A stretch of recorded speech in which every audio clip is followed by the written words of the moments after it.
할렐루야. 자, 말씀 보시겠습니다. 갈라디아서 5장 5절에서 6절까지 말씀을 보시겠습니다.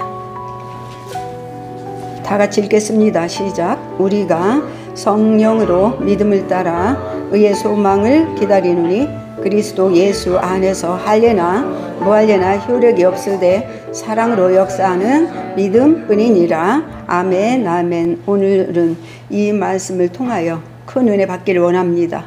아버지, 이 시간에도 이 말씀을 전하고 증가할 때에 생명이 되게 하시고 능력이 되게 하시며 강한 믿음으로 굳세게 세워지는 하나님의 약속의 말씀으로 받을 수 있도록 축복하여 주시옵소서. 이 시간에도 제 생각과 입술을 주관하시고 듣는 이들이 심령 안에서 성령으로 깨닫게 하시고 믿음 가운데로 인도하실 걸 믿사오며 예수님의 이름으로 기도합니다. 아멘 아멘.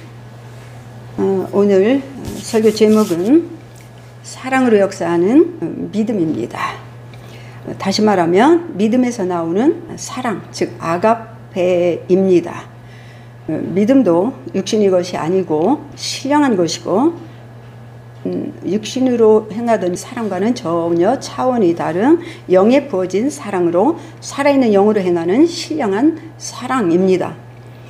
이것을 분별하지 못하는 경우가 많은데 중요한 거는 이것을 분별하지 못하면 병을 고치지도 못하고 또한 문제 해결하기도 어렵습니다. 아가페, 즉 사랑의 시작은 하나님이 인류를 구원하시려고 죽기까지 사랑하신 그 사랑이고 구원받은 사람이 하나님을 향한 신령한 사랑입니다. 아가페입니다. 신약 성경에서 사랑의 모든 형태에 대해 사용하는 가장 통상적인 헬레어 단어가 아가페, 즉 아가파오입니다. 이런 사랑에 대해서 가장 잘 나타낸 것이 고린도전서 13장입니다. 신령한 능력, 병 고치는 은사, 각종 방언, 통역, 예언, 믿음, 구제 등등 보다 더욱더 큰 은사를 사모해야 하지만 그것보다 먼저 내가 또한 가장 좋은 길을 보여주겠다고 바울이 말씀을 하신 후에 기록한 것이 바로 사랑입니다. 신령한 모든 비밀이나 지식이나 산을 옮길 만한 믿음조차도 사랑과 함께 나타나지 않는다면 아무 쓸모가 없다라고 말씀하고 있습니다. 영으로 성령 안에서 많은 능력을 나타내도 육신으로 행하는 불법적인 행위 때문에 신령한 은사를 제대로 활용하지 못하는 사례를 주위에서 심심찮게 볼 수가 있습니다.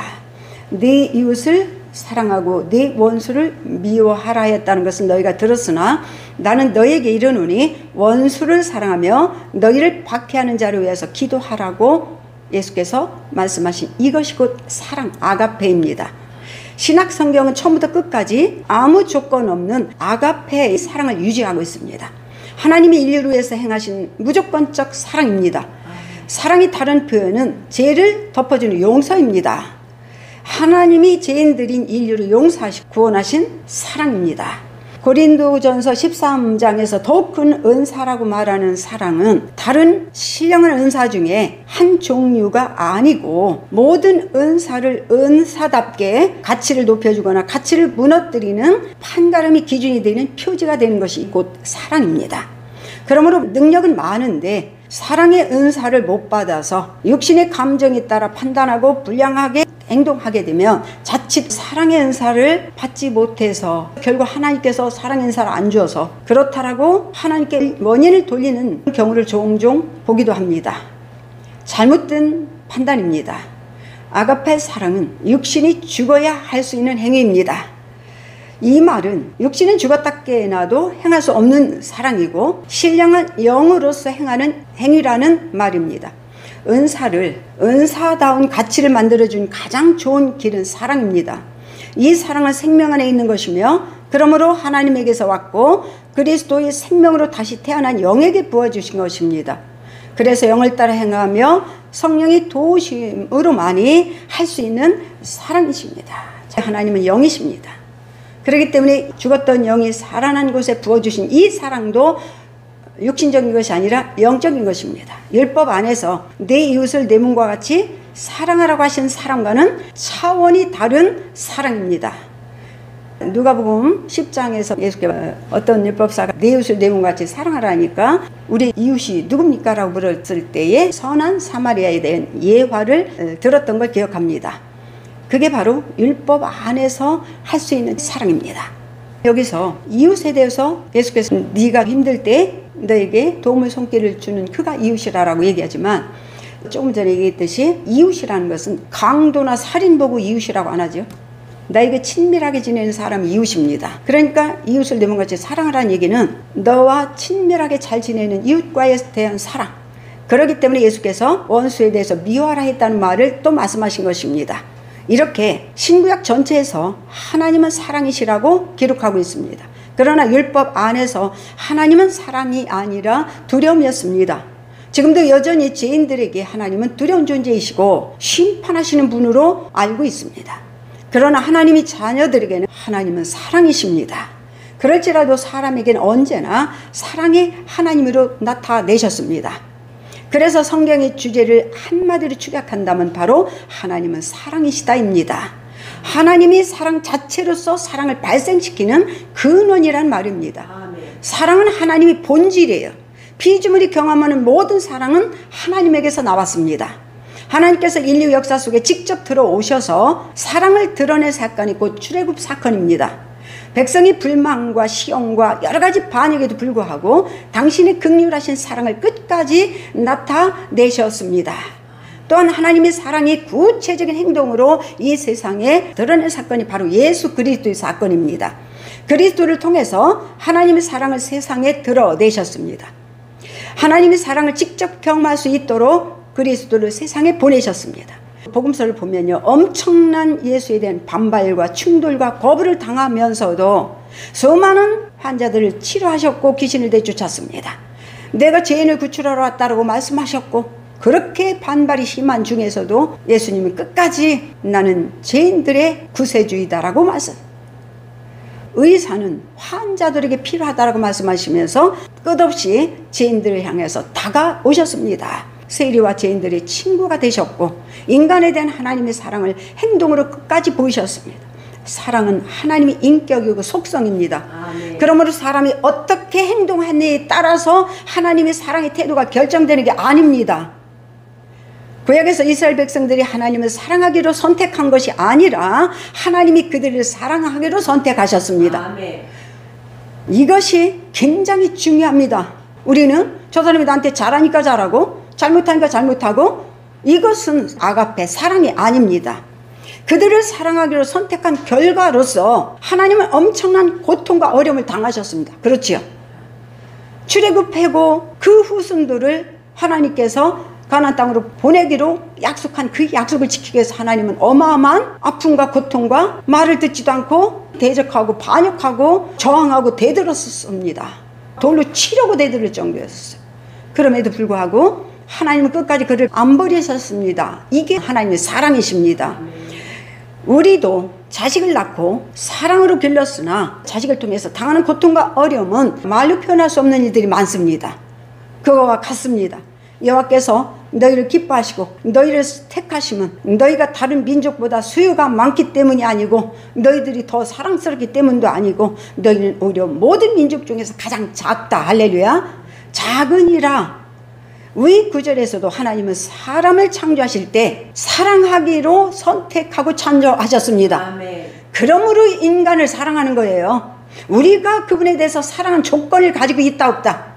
없다. 그렇기 때문에 지금도 하나님은 우리의 어떤 조건을 보고 사랑하는 것이 아니기 때문에 이 사랑은 우리 안에 부어졌고 하나님은 우리에게 그 사랑을 요청하고 계신데, 그렇기 때문에 상대방의 태도에 따라 사랑하는 것은 사랑이 아닙니다. 그것은 바로 율법 안에 있는 사랑이에요. 너를 원수는 미워하고 너 사랑하는 사람은 너희가 사랑하고, 이것이 바로 육신이 행하는 일이에요. 그러나 영적인 아가페는 상대방의 태도와 전혀 관련이 없는 내 안에 생명 안에 들어있는 하나님의 사랑으로 사랑하는 것입니다. 그렇기 때문에 저들은 나를 욕하지만 나는 그를 위해 축복하여 기도하고, 저는 나에게 괴롭히고 나에게 원수짓만 하지만 나는 그를 끊임없이 기도하면서 용서하는 것입니다. 그들의 태도와는 관계가 없습니다. 내가 그들을 용서했고 내가 그들을 사랑하는 것입니다. 이게 바로 하나님의 사랑, 아가페입니다. 그래서 인간들의 불순종에도 변함없이 사랑하시고 지금도 용서하십니다. 하나님이 인간에 대한 조건 없는 아가페 사랑이 가장 잘 나타난 것이 십자가에서 예수 그리스도를 아들을 죽이신 사건입니다. 그렇다면 세상에서 말하는 사랑, 정의는 무엇일까요? 성경의 모든 책은 하나님의 사랑을 나타내고 있습니다. 세상에 드러내신 그리스도의 사랑은 정말 가히 충격적입니다. 이것은 하나님을 가까이 하는 가장 좋은 길이 그분을 사랑하면 된다는 의미이기도 합니다. 하나님은 사랑 이외에 다른 것으로 가까이 할 수 없는 분이라는 말이기도 합니다. 사랑으로 접근하지 않으면 즉시 거부됩니다. 여기서 잘 이해해야 할 것은 사랑은 실체가 없는 감정이 아니라는 점입니다. 하나님과 사랑은 생명 안에서 활동하는 실체이기 때문에 사망 안에서 불법으로 활동하는 시기, 교만, 불의, 악한 생각, 거짓말, 조급함, 무례함 등은 즉시 거절이 됩니다. 그래서 우리가 시기 영이라고 말해요. 거짓말의 영이라고 말합니다. 그리고 사망의 영이라고 말한 실체예요. 실체라는 것을 얘기하는 것입니다. 그래서 사망 안에 미움이 있듯이 생명 안에 사랑이 있습니다. 불법적인 행동을 보고 불법적인 방법으로 응징하는 것이 정의롭게 보이지만 그것이 사랑이 아닙니다. 정의로운 행동이 사랑을 의미하는 것이 아닙니다. 지금도 세상은 여전히 율법적인 행위에 의존하고 있습니다. 육신의 행위에 의존한다는 말입니다. 믿음은 율법으로부터 자유롭지만 육신이 사는 동안에는 육신의 법인 율법으로부터 1.1획도 벗어날 수가 없습니다. 그래서 세상은 여전히 율법적으로 판단하고 비판합니다. 그리스도인들도 여전히 율법적으로 판단하고 비판하여 정의를 외치는 경우를 기독교 안에서 보고 있습니다. 정의는 사리에 맞고 바르게 행동하느냐 그렇지 않느냐에 따른 문제입니다. 다시 말하면 율법적으로 행동하느냐 아니하느냐에 대한 문제라는 말이에요. 육신의 문제라는 말입니다. 그러므로 도덕적으로 또는 율법적으로 불의한 행동에 대해서 즉각적으로 보복 조치를 하는 것이 정의로운 행동처럼 보이는 이유입니다. 이것이 바로 육신적인 판단입니다. 그러나 사랑은 정의를 세우려는 행동이 아니에요. 그러므로 어떤 행동에 대해서 옳으냐 그르냐를 따지는 문제가 결단코 아닙니다. 사랑은 상대적인 거 아니에요. 상대편의 태도를 따라 사랑이 결정되는 것이 아니에요.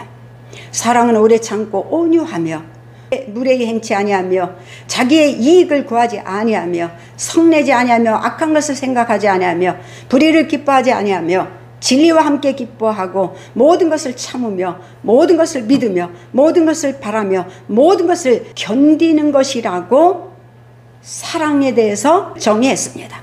어떤 사람에 대해서 또는 부모나 남편에 대해서 또는 자식에 대해서 아니면 어떤 불의한 문제에 대해서 옳고 그르다고 판단하고 주장하면서 남의 문제에 남의 죄에 대해서 참아라 참지 말라 간섭하거나 골면하거나 부추길 수 없다는 점입니다.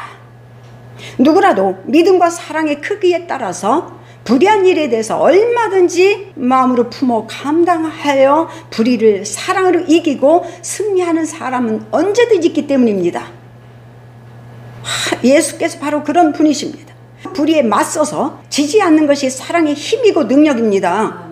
우리는 부부지간에도 억울하게 당하고 있으면 참지 말고 이혼해, 참지 말고 살지 마라, 아주 앞장서서 대단하게 정의로운 사람처럼 행동하고 있고요. 그리고 부모와 자식지간에도 쳐다보지 마, 관계도 하지 마, 그냥 10년이고 20년이고 왼수를 삼고 발걸음도 않는 이런 자식들, 며느리들이 있단 말이에요. 이것이 아주 정의로운 태도처럼 보이죠? 그러나 이 사랑은 모든 것을 품고 감당할 수 있는 능력이고 이 능력 안에서 그 모든 것을 이기고 승리하여서 오히려 불의한 것에 대해서 오히려 가정의 관계에 대해서도 이 사랑의 믿음의 편으로 하나님 편으로 끌어들인 역사가 나타납니다. 할렐루야. 괴롭히고 핍박하던 남편을 기도함으로 목사 만드는 일도 보고요. 그렇게 괴롭히던 그 부모를 정말 예수를 믿게 하여서 가장 사랑해주는 품으로 바뀌기도 하고요. 그리고 잘못된 자식들을 기도로 눈물로 기도하여서 나중에 목회자의 길을 가게 하는 일도 우리는 주변에서 간증을 통해 수없이 듣는 그것이 사랑의 승리입니다. 그렇기 때문에 옆에서 오르니 그러니 끊어라 잘라라 이혼해라 파버려라 할 필요가, 그런 권면이 믿는 자들에게 절대 하면 안 됩니다. 단지 우리는 믿음으로 감당할 수 있도록 기도해 주는 걸 외에 아무것도 없습니다. 내 사랑하는 자들아, 너희가 친히 원수를 갚지 말고 하나님이 진노하심에 맡기라. 기록되었을 때 원수 갚는 것이 내게 있으니 내게 갚으리라고 주께서 말씀하시니라. 내 원수가 줄이거든 먹이고 목마르거든 마시게 하라. 그리함으로 내가 숯불을 그 머리에 쌓아 놓으리라. 악에게 지지 말고 선으로 악을 이기라. 할렐루야. 생명으로 믿음으로 사랑으로 이기란 얘기예요. 여기 선이 뭐예요? 선이 곧 생명이고요, 생명이 곧 믿음이고요, 믿음이 곧 사랑입니다. 할렐루야. 그걸로 이기라는 것입니다. 사랑은 정의로운 관점에서 불의를 판단하는 행위가 아닙니다. 자, 그렇다면 우리에게 예수를 통해서 우리에게 보여주신 아버지의 사랑이 뭘까요? 나는 의인을 부르러 온 것이 아니요 죄인을 부르러 왔노라. 할렐루야. 이것이 하나님이 인류에 대한 사랑입니다. 예수께서 세상에 보여주신 아버지의 사랑은 죄인을, 불의한 자를 긍휼히 여기시는 사랑과 자비로움이었습니다. 율법을 따라서 정의로운 판단에 따라서 의인을 찾지 않으시고 오히려 죄인을 불러 회개시키러 왔다라고 하셨습니다. 예수께서 행하신 일들은 불의에 짓눌려 사망에 짓눌려 고통당하는 이들에게 천국 복음을 전파하시며 모든 병과 모든 약한 것을 고치셨다라고 말씀하셨습니다. 여기서 모든 약한 것이라는 것은요, 불의에 짓눌려 있다는 증거이고요, 우리가 의를 행할 수 없는 죄인이라는 증거이고요, 우리가 마귀의 종노릇 할 수밖에 없는 마귀의 비참한 눌렸다라는 얘기입니다. 이렇게 고치러 오셨다는 거예요. 그래서 예수께서 당신은 환자를 고치는 의사라고 말씀하신 거예요. 그러니까 죽은 영도 고치시죠. 살려내죠. 죽어가는 병든 몸도 살려냅니다. 그리고 다 무너져가는 사업체도 어떻게 해요? 살려냅니다. 모두가 이 땅에 마귀에게 울려서 죽어가는 것들을 살려내시려고 이 땅에 오신 분이 바로 예수 그리스도이시고, 예수 그리스도를 통해서 우리에게 나타낸 것은 하나님의 사랑이십니다.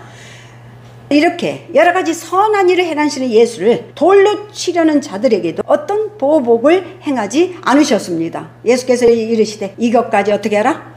참으라 하시고 그 길을 만져서 낫게 하시더라. 자기를 죽이려는 자들조차도 길을 낫게 하셨다. 예수께서 이르시되 내가 진실로 너에게 이르노니 오늘 네가 나와 함께 낙원에 있으리라 하시니라. 누구에게? 살인 강도에게도 하나님은 선한 생명의 손길을 내보내셨습니다. 이렇게 예수께서 병들고 모든 약한 것들을 고치셨는데 그들이 정의롭거나 불의하지 않은 사람들에게만 베푸신 은혜가 아니라는 사실입니다. 그들이 율법적으로 불의한지 정의로운지에 대해서는 처음부터 묻지도 않았고 따지지도 않고 병을 고쳐주셨고 문제를 해결해 주셨습니다. 처음부터 예수께서 보신 것은 오로지 그들의 믿음이었습니다. 믿음은 하나님에 대한 사랑이 전제되지 않으면 불가능한 것입니다. 하나님에 대한 사랑이 없으면 그분의 말씀을 믿을 수가 없습니다.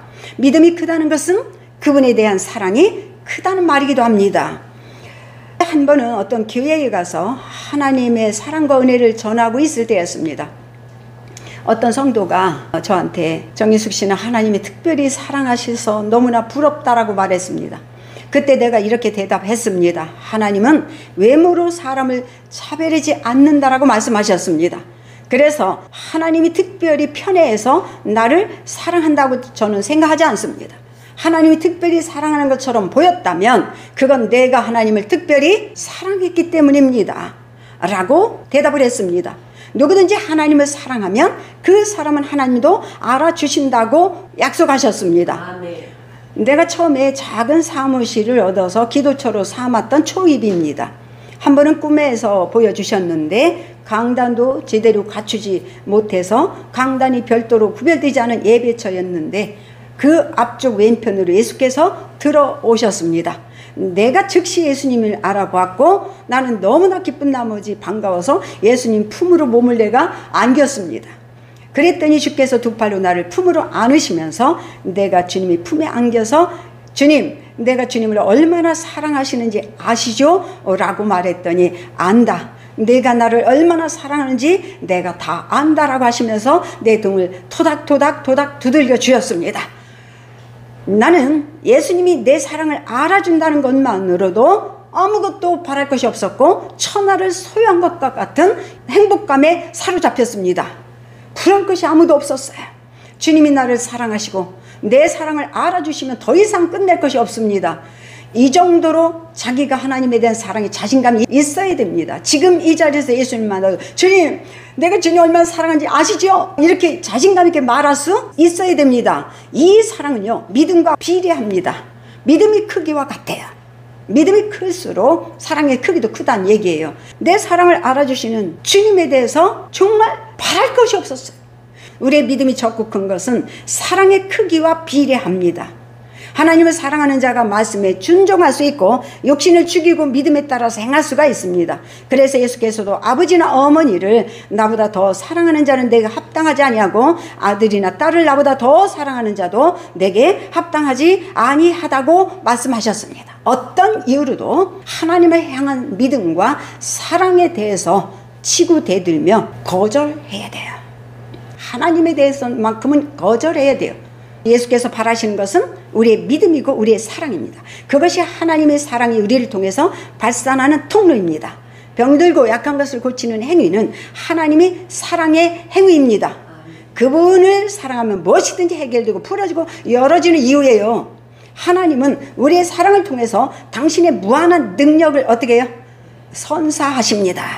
하나님의 사랑은 예수를 통해서 세상에 드러내셨습니다. 내가 아버지의 계명에 순종하심으로 사랑함 받는 것 같이 너희도 내 계명에 순종함으로 나의 사랑 안에 거하라고 말씀하셨잖아요. 이 말씀을 잘 보시기 바랍니다. 하나님께 하는 사랑받는 행위는요, 나 사랑해 주세요, 하나님 사랑합니다, 뭐 이 식으로 되는 것이 아니에요. 이런 하나님의 선한 사랑을 드러내는 예수를 죽이려고 했으나 예수께서 그것 가지고 참으라고 하셨습니다. 이것은 정의로운 판단의 결과가 아니라 끝까지 불의한 자를 향한 하나님의 사랑과 자비로운 행위입니다. 악한 자를 대적하지 말라, 이것도 동일하게 사랑의 자비의 행위예요. 우리도 상대편이 악하게 하고 선하게 하는 행동과는 전혀 상관없이 우리는 그를 용서할 것이고 사랑하는 것입니다. 나는 너희에게 이르노니 너희 원수를 사랑하며 너희를 박해하는 자를 위해서 기도하라고 하십니다. 나를 괴롭히는 자가 있고 나를 힘들게 하는 자가 있다면 그를 위해서 기도하면 되는 것입니다. 이것이 바로 하나님께서 우리에게 요청하신 거예요. 다시 말해 그걸 이기는 방식이라 이 말이에요. 아멘. 그걸 이기는 길이라 이 말이에요. 이게 방식이 착한 사람들이라는 얘기가 아니에요. 선이라는 것은 생명입니다. 실체입니다. 내가 착하게 인정받으려고 하는 것이 아니고 이기려고 그러는 것이에요. 너희 원수를 사랑하며, 이것도 원수를 뭐 하는 길이에요? 이기는 길이에요. 이것도 원수를 이기는 길이 사랑입니다. 너희를 미워하는 자를 선하게 대우하라는 얘기예요. 너를 미워하는 자에게도 너는 선하게 대우하라는 거예요. 너는 선하게. 나를 미워하는 자는 나도 미워하고 이게 아니고 너는 선하게 대우하라. 너희를 저주하는 자를 위해 어떻게 하라고? 어떻게 하라고? 어떻게? 축복하여 기도하라는 거예요. 너를 저주하는 자를 위해서 축복하여 기도하라고 그랬어요. 너를 모욕하는 자를 위해서 어떻게 하라고? 모욕하는 자를 어떻게 하라고? 기도하라. 이게 모욕하는 자를 이기는 길이고, 이게 나를 저주하는 자를 이기는 길이고. 얼마나 좋습니까? 얼마나 좋습니까? 나는 이런 말씀을 볼 적마다 우리를 이렇게 평안하게 하실 수가 없어. 할렐루야. 그들과 대항할 이유가 있어 없어? 없어요. 이 말씀을 따라 내가 행하면 내 안에 평안은 절대로 떠나지 않습니다. 분노하고 화가 나고 상처가 되는 일이 없습니다. 하나님은 은혜를 모르는 자와 악한 자에게도 인자하시니라. 할렐루야. 할렐루야. 너희 아버지의 자비로우신 같이 너희도 자비로운 자가 되라. 할렐루야. 이러면 또 율법 안에 육신 안에 있는 자럼 그거는 누구만이 할 수 있는 일이요? 예, 하나님만이 할 수 있는 일이요. 하나님 당신이라 그렇게 하세요. 하셨어요. 그죠? 인류를 그렇게 하셨습니다. 그래서 가장 아주 모든 이 하나님의 사랑의 핵심을 지나가는 내용이 하나가 뭐냐? 남에게 대접받고자 하는 대로 너희도 남을 대접하라. 이것이 아주 사랑의 핵을 뚫고 지나가는 행위예요. 이런 말씀은 하나님이 예수를 통해서 인류에게 보이신 아버지의 사랑의 모습 그대로 말씀하시고 계신 거예요. 우리에게 말씀하시고 계신 거예요. 우리가 아버지에 대해서 원수였고 악한 자였고 죄인이었고 미워하는 자였고 모욕하는 자였고 은혜를 모르는 자였습니다. 예수께서 십자가에서 죽으심은 죄인들에 대한 하나님의 사랑을 가장 극적으로 증명해 주신 사건입니다. 우리에게 주신 성령으로 말미암아 하나님의 사랑이 우리 마음에 부은 바 됨이니, 우리 마음에 부었다 안 부었다? 부었다.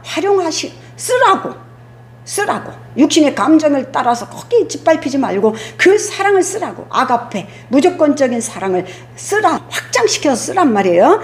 그걸 쓰려면 어떻게 해야 될까요? 우리 안에 들어있는 사랑을 쓰려면 아주 좋은 사람들끼리만 모여 있으면 될까요? 내 안에 있는 사랑은 누구에게 베풀어야 될까요? 내가 좋아. 여기 본문에 조금 전에 얘기했잖아요. 악한 자에게, 너를 저주하는 자에게, 너를 모욕하는 자에게, 그리고 너를 미워하는 자에게 그 사랑을 쓰라. 그러면 내 안에 있는 사랑이 어떻게 된다? 확장된다. 커진다. 엄청나게 커진다. 그러면 하나님이 그를 통해서 무엇이든지 할 수 있는 그릇이 됩니다. 하나님이 나한테는 왜 안 할까? 사랑의 크기를 확장시키시기 바랍니다. 우리가 아직 연약할 때에 이게 뭐냐면 육신에 처해서 육신대로 행할 때에 기약대로 그리스도께서 경건하지 않은 자를 위해서 우리를 위해서 죽으셨다. 조금 전에 얘기했죠. 죄인이었고 미워한 자였고 원수였고 은혜를 모르는 자, 우리를 위해서 죽으셨다. 다시 말하면 원수를 위해서 죽었다. 죄인을 위해서 죽었다. 예수를 모욕하는 자를 위해서 죽었다. 강도와 살인자를 위해서 죽었다. 우리가 아직 죄인 되었을 때 그리스도께서 우리를 위하여 죽으심으로 하나님께서 우리에 대한 자기의 사랑을 확증하셨다. 아주 확실하게 증명하셨다는 얘기예요. 이 모든 일에 우리를 사랑하시는 이로 말미암아 우리가 넉넉하게 이긴다.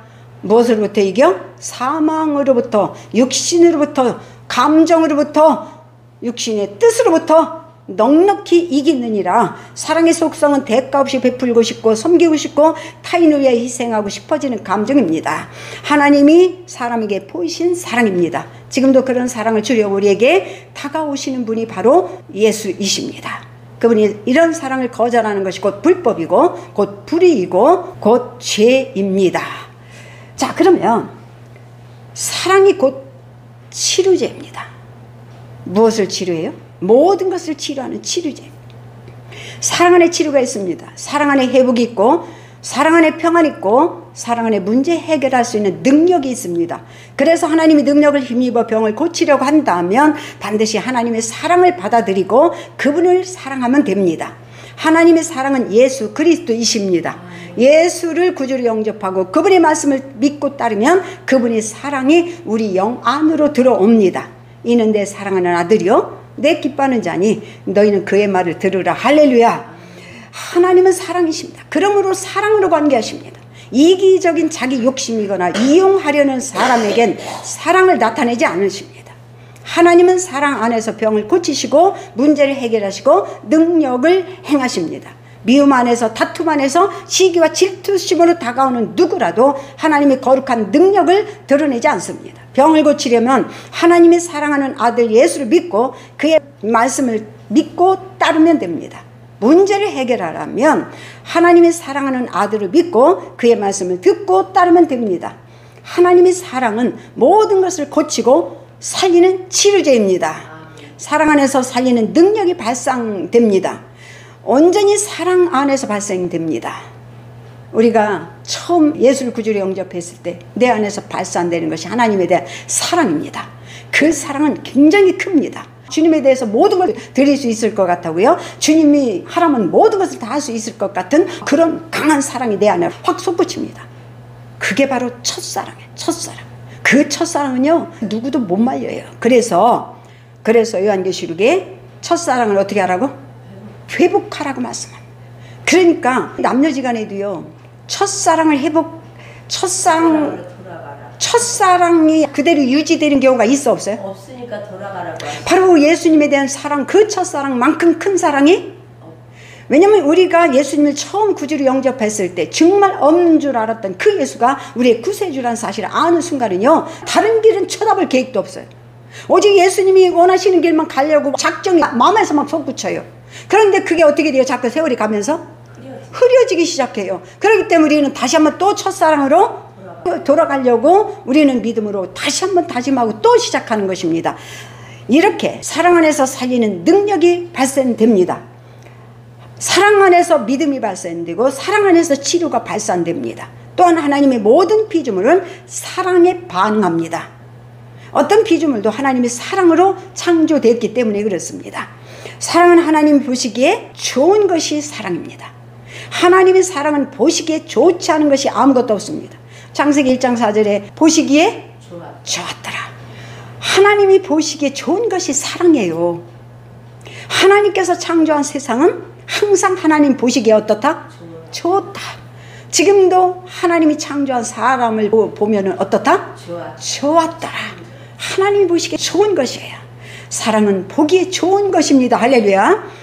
사랑의 소유권은 하나님께 있고 하나님께로만 돌아갑니다. 그런 사랑을 믿는 자에게 부어주셨습니다. 피조물인 사람은 어떤 것도 스스로 창조해서 소유한 것이 없습니다. 어느 한 가지도 하나님으로부터 받지 않은 것이 없습니다. 사람에게 자기 소유는 아무것도 없다는 얘기예요. 아무것도 없어요. 하나님을 사랑할 수 있는 그 사랑조차도 하나님으로부터 부여받아서 우리가 아가페 사랑할 수 있습니다. 하나님께 먼저 무엇을 드려서 얻을 수 있는 것은 아무것도 없습니다. 하나님은 사랑이시기에 어떤 피조물과도 사랑으로 교제하십니다. 그래서 하나님의 생명으로 창조된 모든 피조물에는 하나님의 사랑이 들어와 있습니다. 육신에게도 사랑, 나를 사랑하는 사람 사랑하고 미워하는 사람 미워하고 그 사랑도 누구에서 왔다? 그것도 하나님에게서 온 거예요. 비록 부족하지만 하나님께서 왔다 그 말이에요. 그런데 우리 영으로 들어주신 이 생명은, 생명 안에 있는 사랑은요, 정말 하나님의 사랑과 속성과 질이 어떻다? 똑같다. 질이 똑같다. 육신으로 받는 것, 죄인들이 사랑하는 그 사랑은 나를 사랑하는 사람만 사랑하고 나를 미워하는 사람 미워하고 나에게 잘하는 사람은 좋아하고 이런 것이 바로 죄인들의 육신으로 살 수 있는 사랑이에요. 아주 그냥 제한되어 있죠. 그러나 우리 영으로 들어온 이 사랑은 무궁무진하다. 그러니까 자기가 활성화시켜서 사용하시기 바랍니다. 생명과 사랑은 분리된 것이 아닙니다. 함께 있습니다. 믿음과 사랑도 분리된 것이 아니라 함께 있습니다. 사랑의 부어주심은 성령을 통해서 주신 것입니다. 소망이 우리가 바라는 것이 부끄럽지 아니하면 우리에게 주신 성령으로 말미암아 하나님의 사랑이 우리 마음에 부은 바 됨이니라고 로마서 5장 5절에 말씀하고 있습니다. 하나님의 사랑이 우리 마음속에 쏟아 부은 바 되었다는 완료형은 성령을 통한 효력이 지속성을 암시하고 있습니다. 그러니까 우리 안에 있는 이 사랑은 사라지고 소멸되는 일이 없다. 이 지속성을 얘기하고 있는 것입니다. 하나님의 모든 말씀은 사랑이십니다. 그래서 모든 말씀은 믿음과 비전과 소망을 불러일으켜요. 그죠? 모든 말씀은 소원을 품게 하고 간절한 소망과 희망을 막 불러줍니다. 살만나게 합니다. 그대로 되는 그 엄청난 능력 역사가 나타나는 것을 경험하게 됩니다. 이런 소망은 실체가 오지 않는다면 과대망상이거나 비정상적인 사고에서 비롯된 허상일 뿐입니다. 소망을 품게 만드는 말씀은 허상이나 망상이 아니라 실체를 가져다 주는 진리인 것입니다. 언제라도 이런 하나님의 사랑을 받아들일지 말지를 결정하는 것은 순전히 본인의 선택에 속해 있습니다. 언제라도 내가 적극적으로 말씀을 써야 되는 것이고 이 사랑도 내가 적극적으로 활용해야 되는 것이고 이 믿음도 적극적으로 내가 키워야 되는 것이고 이 능력도 모든 것도 적극적으로 내가 활용하지 않으면 이것을 저절로 스스로 하는 일이 없습니다. 우리와 함께 하시는 것입니다. 우리가 행할 때 하는 것이고 우리가 말씀에 따라 순종할 때 그 말씀이 능력으로 역사하는 것이고 우리가 믿음을 굳세게 잡으려고 할 때 믿음이 커지는 것입니다. 생명의 말씀이 의심이나 시험이나 사망과 접촉되면 실체가 기운이 막혀 즉시 망상과 허상으로 바뀌어버립니다. 진리는 믿음과 사랑 안에서 성장하고 열매를 맺습니다. 믿음이 바라는 것이 실체가 없다면 결과는 진리가 아니라 거짓말쟁이요 망신살이 뻗치고 부끄러움에 숨을 곳을 찾아야 할 것이고 허풍쟁이 수다쟁이로 외면당할 것입니다. 그러나 이 성경 말씀이 수천 년이 지난 지금까지 외면당했어요? 안 당했어요? 세계에서 어떤 누구도 추종을 불허하는 베스트셀러가 성경밖에 없습니다. 결과적으로 세속적인 책을 숱하게 읽었고 나도 숱하게 읽었고 나도 책 버레지가 될 정도로 막 숱하게 세속적인 책을 읽어왔지만 쓸모가 있다 없다? 지금도 기회가 되면 뭘 읽는다? 예, 진리이기 때문에, 나를 살리는 것이기 때문에. 영이 거듭날 때 생명이 들어오고 생명 안에 사랑이 있으므로 우리의 속사람의 본성은 사랑입니다. 우리 안에 우리가 영으로서 행하는 그 사랑은 아가페입니다. 이 사랑은 육신이 행할 수 있는 것이 아니라 속사람을 통해서 나타나는 사랑입니다. 그렇게 사납고 거칠고 황무지 같았던 영의 본성이 사망으로 죽은 영이었기 때문에 사랑의 본성으로 다시 태어남으로 생명의 강물이 흘러나오는 샘이 되었습니다. 그래 예수께서 너희 배에서 뭐가 나온다? 생수의 강이 흘러넘치리라. 흘러넘치리라고 했습니다. 이것이 생명입니다. 생명.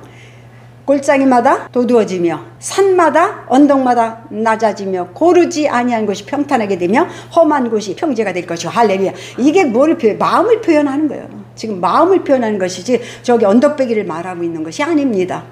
저기 언덕마다 그냥 솟구쳐서 삐쭉삐쭉 나오고 마음 안에서 완전히 다 뿌리도 쳤어, 안 뿌리도 쳤어?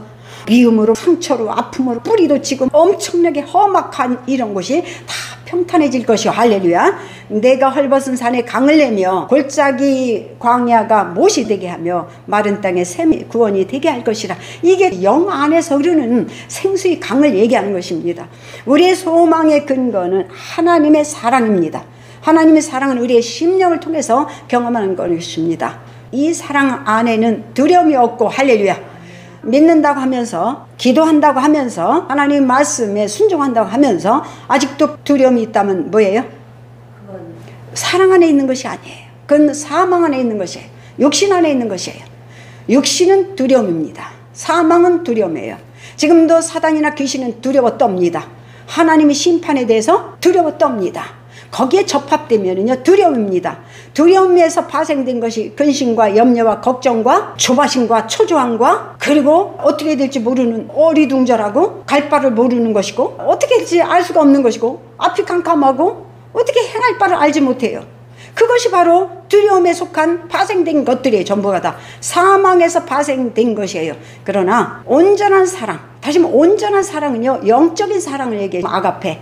영적인 사랑 안에 두려움을 내쫓나니. 그러니까 죽음 앞에서 순교할 때 두렵지 않은 평안함으로 순교를 맞이할 수 있는 이 사랑, 이것이 바로 하나님에서 주신 아가페입니다. 두려움에는 형벌이 있습니다. 다시 말하면 심판이 있단 말이에요. 심판이 있다라고 얘기하니까 죽은 뒤에 지옥 가는 심판을 의미하는 것도 있지만, 그렇지만 내 삶이 엉망진창이 되는 것도 심판이에요. 하는 일마다 안 되는 것도 심판이에요. 그리고 모든 일이 꼬이고 묶이고 아주 뭐든지 되지가 않아요. 이런 것도 심판입니다. 이것도 형벌입니다. 그래서 두려워하는 자는 사랑 안에서 온전히 이루지 못하였느니라. 다시 말하면 영적인 사랑 안에 온전히 들어오지 못했고, 육신과 연합되어 있고, 환경과 연합되어 있고, 그리고 자기의 성품과 자기의 뜻과 자기 생각에 연합되어 있다는 것입니다. 우리가 사랑하면 그가 먼저 우리를 사랑하였습니다. 할렐루야.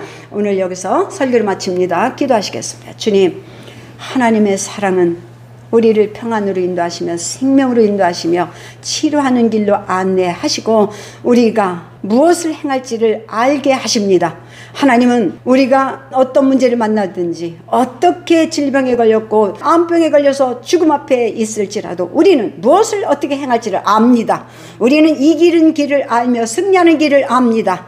병을 해결하는 길고 병을 치료하는 길을 알고 있으며 문제를 해결하는 길을 알고 있습니다. 바로 그것이 우리가 승리하는 길이고 이기는 길입니다. 그렇기 때문에 우리 안에 평안이 있는 것입니다. 우리는 승리하는 걸 알기 때문에 평안한 것이고, 하나님 말씀은 우리에게 모든 것으로부터 이기고 승리하는 약속의 말씀을 주셨습니다. 우리는 그 말씀을 믿고 행하여 모두가 다 승리하고 이기도록 오늘 설교를 듣는 모든 이들에게 깨닫게 하시고 역사하여 주시옵소서. 오늘도 주께서 함께 하시고 인도하심을 감사하며 예수님의 이름으로 기도합니다. 아멘, 아멘.